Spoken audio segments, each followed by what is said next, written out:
এনেকৈ খালে মই ইয়াত ঘৰলৈ যামগৈ তই ঘৰত নাযাওঁগে তোক কোনে থাকিব সদায় ইমান অত্যাচাৰ কি খবৰ আশা কৰোঁ সকলো ভালে আছে আমিও ভালে আছোঁ গাইজ বহুত দিনৰ পিছত ব্লগ এটা বনাই আছোঁ আৰু আপোনালোকে ব্লগটো শেষলৈকে চাই থাকিব নিশ্চয় চাই ভাল পাব গাইজ চেনেলটো যিসকলে ছাবস্ক্ৰাইব কৰে প্লিজ চেনেলটো ছাবস্ক্ৰাইব কৰি লৈ ল'ব আৰু এই ভিডিঅ' যদি আপোনালোকে ফেচবুক পেজত চাইছে তেনেহ'লে প্লিজ ফেচবুক পেজটো ফ'ল' কৰি লৈ ল'ব আৰু বহুতে মানে ফেচবুক পেজটো ফ'ল' কৰা নাই আৰু গাইজ ভিডিঅ' শেষলৈকে চাই থাকিব নিশ্চয় চাই ভাল পাব দেই আৰু মানে ইমান দিন ভিডিঅ' দিব পৰা নাই কাৰণটো হ'ল আইতাৰ বেমাৰ একদম এই নগাঁও এই গুৱাহাটী এনেকৈ দৌৰি থাকোঁ ওচৰ মানে কাম লাগি আছে পূৰা একদম ভাল লাগিলে এইটো কাৰণে মানে ভিডিঅ' দিব পৰা নাই এতিয়া বেমাৰ কাৰণে মানে একমাহমান পূৰা দৌৰি ঢাপৰি ফুৰিব লগা হৈছে বাকী একো নাই ৰেগুলাৰ ভিডিঅ' আহিব গাইজ এতিয়া গৈ আছোঁ গোসানীক গৈ আছোঁ বেজী দিয়াবলৈ মানে 5 মান্থ কমপ্লিট হৈ এতিয়া 6 মাহত সোমাই গ'ল আৰু বেজী দিব বোলে চ' বেজী দিয়াবলৈ নি আছোঁ আৰু গোসানীক উলিয়াইছে চব লগত দেখাই আছোঁ আৰু তই এতিয়া আয়ুষ ভণ্টিক বেজী ল'ব যাবা বাহ গোসানী দুজো দিয়া নাই তই দুজো নাই দিয়া গাইজ এইফালে গোসানী ওলাই কৰি হৈ গ'ল আৰু চ' এতিয়া আমি যাওঁ সিহঁতো যায় এতিয়া যাওঁ গৈ কিনে বেজী দিয়াওঁগৈ গোসানীও যাবা তুমি এইটো বেজী ল'বা গাইজ বেজী দিয়াৰ পিছত একদম অৱস্থা বেয়া হৈ যায় একদম জ্বৰ চৰ উঠি কৰি মানে এতিয়া 4-5 দিনমানৰ ভিতৰত একদম ক্ষীণাই কৰি একদম অৱস্থা বেয়া হৈ যায় কি কৰিব উপায় নাই বেজীকেইটা দিয়ালে বোলে ভাল বোলে আৰু এই যাবা তুমি বেজী ল'বলৈ যাবা এইফালে যাওঁ এইফালে বেজী ল'বাগে তুমি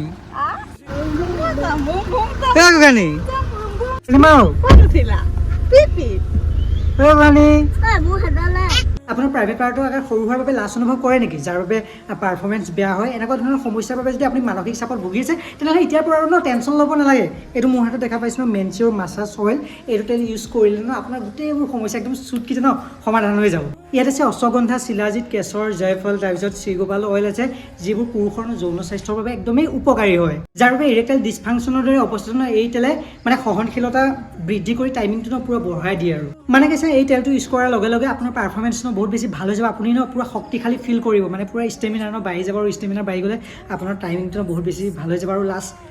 পাবলগীয়া নহয় আৰু জীৱন সংগীৰ ওচৰত আৰু ইয়াতে আপোনাৰ এইটো 72ৰ ভিতৰত দেখাব এইটো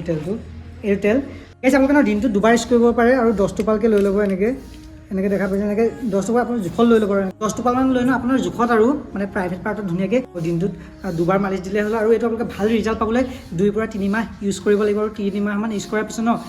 মানে বেলেগ চেঞ্জ হৈ যাব আৰু গম পাইছে তো গাইছ এইটো আইএছ আৰু GMP চাৰ্টিফাইড হোৱাৰ লগতে এইটো নেচাৰেল হয় চ' টেনশ্যন ল'ব নালাগে আপোনালোকে জল্দি অৰ্ডাৰ দি দিয়ক এইটো মেনচিয়ৰ মাছাজ এইটো লিংক ডেছক্ৰিপশ্যন আৰু কমেণ্ট পিনত দিয়া আছে এমেজন ফ্লিপকাৰ্ট সকলোতে পাই যাব ভাল ডিছকাউণ্ট প্ৰাইচত পাই যাব জল্দি এতিয়া অৰ্ডাৰ দি দিয়ক আৰু আপোনাৰ যিবোৰ মানে যৌন স্বাস্থ্যৰ লগত সমস্যা আছে গোটেইবোৰ সমস্যাৰ সমাধান কৰক গাইছ এতিয়া গৈ আছোঁ আৰু আমাৰ ঘৰৰ পৰা বেছি দূৰ নহয় আমাৰ পিছৰ গাঁওখনত চ' ইয়াৰ আপোনালোকে ব্লগটো শেষলৈকে কণ্টিনিউ কৰি গৈ থাকিব কালি গাইছ এইফালে আমি আহি পাই গ'লোহি আৰু এইফালে গোসানীক বেজী দিয়াবলৈ লৈ আছে আৰু কিবা ঔষধ খুৱাই আছে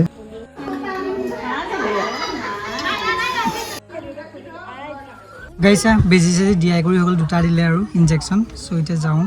গাইছা ঘৰতো কাম লাগি আছে মানে লেট্ৰিন বাথৰুমৰ কাম লাগি আছে এইফালে প্লাম্বিঙৰ কাম কৰি আছে আৰু পাইপৰ কাম এইফালে প্লেট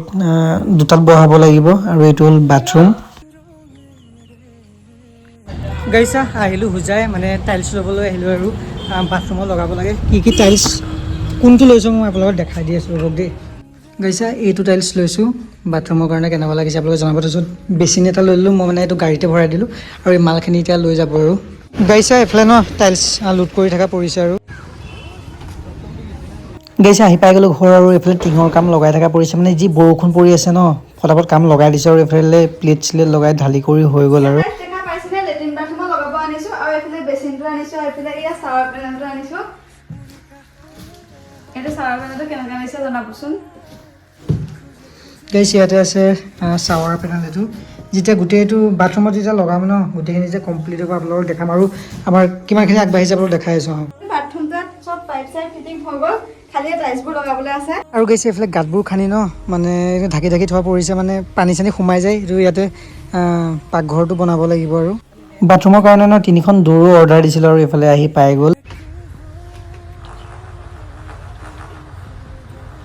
আপোনালোকে ভিডিঅ'টো চাই কেনেকুৱা পালে তলৰ কমেণ্ট বক্সত কমেণ্ট কৰি জনাব আৰু যিমান পাৰে ভিডিঅ'টো শ্বেয়াৰ কৰিব আৰু আপোনালোকে এইটো মেনচিঅ'ৰ মাছাজ অইলটো বাই কৰিবলৈ নাপাহৰিব লিংক ডেছক্ৰিপশ্যন আৰু কমেণ্ট পিনত দিয়া হৈছে এমেজন ফ্লিপকাৰ্ট সকলোতে পাই যাব ভাল এটা ডিছকাউণ্ট প্ৰাইচত পাই যাব জল্দি অৰ্ডাৰ দি দিয়ক